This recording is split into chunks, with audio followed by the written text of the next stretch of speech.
So நான் business start பண்ணும்போது பேங்க்ல இருந்து எனக்கு எப்படி 10 lakhs லோன் ஃப்ரீயாவே கொடுத்தாங்க. அதுவும் எந்த கொலாட்டரலும் இல்லாம. நான் மட்டும் இல்லைங்க, உங்களுக்கும் அந்த லோன்ஸ் கிடைக்கும். 10 lakhs இல்லைங்க, 25 lakhs வரைக்கும் உங்களால வாங்க முடியும். மேபி நீங்க ஒரு எக்ஸிஸ்டிங் பிசினஸ் மேனாவும் இருக்கலாம், இல்ல நீங்க புதுசா ஒரு பிசினஸ் ஸ்டார்ட் பண்றவங்களாலும் இருக்கலாம். நீங்க மென் ஆர் உமன்ஸ்க்கு நிறையவே ஃபெசிலிட்டிஸ் இருக்குங்க. ஸோ இந்த மாதிரி பேங்க் லோன் எடுக்கும்போது 10 lakhs எடுத்தா வெறும் 7 lakhs மட்டும் நீங்க பே பண்ணா போதும். 3 lakhs சப்சிடியாவே கிடைக்கும். ஸோ ஒவ்வொன்றும் இதை பத்தி இதுக்கப்புறம் வீடியோஸ் எல்லாமே நம்ம பேச போறோம். ஸோ நீங்க யாரா வேணா இருக்கலாம், எங்க வேணா இருக்கலாம், இந்தியாவுக்குள்ள இருந்து எங்கிருந்து வேணா நீங்க இந்த லோனை வந்து அப்ளை பண்ணலாம். ஸோ எல்லாமே நான் உங்களுக்கு ஸ்டெப் பை ஸ்டெப் நான் சொல்லித்தரேன். ஸோ நீங்க என்ன ஃபாலோ பண்ணி லிங்க்னு கமெண்ட் பண்ணா மட்டும்தான் உங்களுக்கு அது டிஎம்க்கு ஆட்டோமேட்டிக்கா வரும். நான் செட் பண்ணி வச்சிருக்கேன் எல்லாம் டெக்னாலஜி. ஸோ நான் எப்படி இந்த லோன் எடுத்தேன் இதெல்லாம் வந்து என்னோட ஸ்டோரியில இருந்து பார்க்கலாம். This is my life story part 8. So once breakup ஆகி சென்னையிலேருந்து இங்கே வரேன், ஃபுல்லாக பெயின் இருக்குது. 6 மாதத்துல எல்லாமே ஹீல் பண்ணி ஒரு 90% ஹீல் பண்ணதுக்கப்புறம் ஆட்டோமேட்டிக்காக அடுத்தது நான் மேனிஃபெஸ்டேஷன் ஒரு ப்ராசஸ் பண்ணேன். ஸோ என்னை தேடி 1 by 1 கிளைண்ட்ஸ் வர ஆரம்பிச்சாங்க. ஸோ அதெல்லாமே நான் இதுக்கு முன்னாடி வீடியோவில் சொல்லியிருக்கேன். ஸோ அதெல்லாம் போய் பார்க்கலன்னு அதை போய் ஃபஸ்ட் பார்த்துட்டு வாங்க. ஒன்ஸ் கிளைண்ட் வந்ததுக்கப்புறம் ஆல்ரெடி நான் நடத்திட்டு இருந்த அந்த boomer designer company digital marketing website development கம்பெனியாக இருந்ததுனால நிறைய வெப்சைட் ஆர்டர்ஸும் டிஜிட்டல் மார்க்கெட்டிங் ஆர்டர்ஸ் எடுத்தேன். நிறைய ஃபெயிலியர்ஸும் ஆச்சு.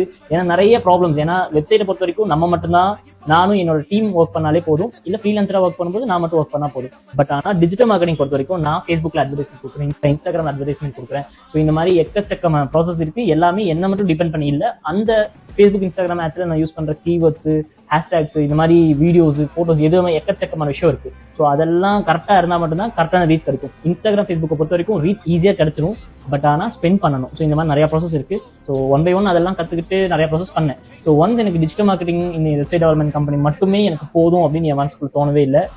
ஸோ அப்படி யோசிச்சுட்டு இருக்கும்போது தான் ஒரு நாள் என்னோட ஃப்ரெண்டு வந்து சாம்சங் ஒருத்தன், நான் சொல்லியிருக்கேன் ஆல்ரெடி. ஸோ அவன் வந்து கோயம்புத்தூர்ல பாரத் எலக்ட்ரானிக் ஷாப்ல வந்து ஒர்க் பண்ணிட்டு இருந்தான். எப்பெல்லாம் அவனை பார்க்க போறோம்னா அங்கே போகும்போது அந்த எலக்ட்ரானிக் ப்ராடக்ட்லாம் பார்க்க வச்சேன். நம்ம ஒரு கடை இருக்கலாம் எப்படி அப்படின்னு சும்மா யோசிச்சேன்.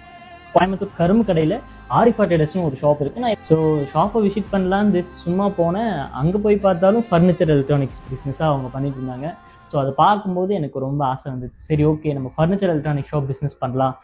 மேபி அதோட ப்ராஃபிட்டு லாஸு இதெல்லாம் எப்படி இருக்குன்னு எனக்கு சத்தியமாக அதை பற்றி ஒன்றுமே தெரியாதுங்க. ஏதோ ஒரு ஆசை.